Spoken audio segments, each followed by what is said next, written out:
meningkatkan kompetisi dan memperluas pangsa pasar, memiliki hak dan monopoli.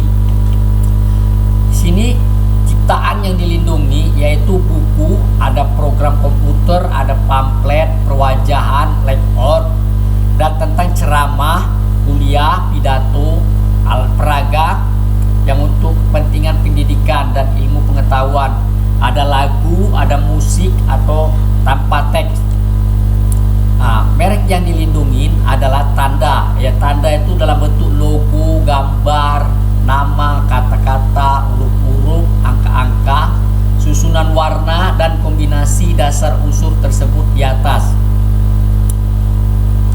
Paten yang dilindungi ada invensi yang deskripsinya berbentuk buku tentang judul, bidang, teknisi invensi, latar belakang invensi, uraian singkat invensi, uraian singkat gambar, uraian lengkap invensi klaim, dan ada yang diklaim, gambar-gambar jika diperlukan, abstrak.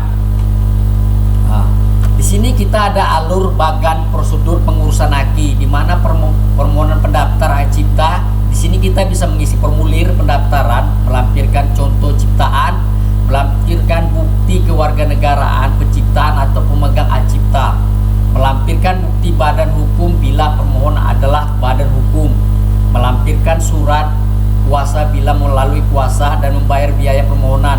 Apabila pemeriksaan hasil dilengkapi, dilakukanlah evaluasi, lalu didaftarkan pemberian surat pendaftaran ciptaan, baru bisa dijalankan. Prosedur pengurusannya, kita harus mengisi dulu registrasi akun, pilih pengajuan. Di sini kita ada punya aplikasi, kita di aplikasi pengajuan ini pilih pengajuan pencatatan digital, isi seluruh formulir yang tersedia, unggah data yang didukung, pencetakan sertifikat pencatatan ciptaan yang disetujui, dan verifikasi pemeriksaan formalitas, lalu lakukan pembayaran. Dokumen-dokumen dalam pengurusan haki berikut syarat permohonan yang perlu disiapkan: surat pernyataan hak, surat pengalih hak, yang ketiga surat kuasa, keempat fotokopi KTP identitas pemohon, yang kelima fotokopi akta pendirian badan hukum yang dilegaris,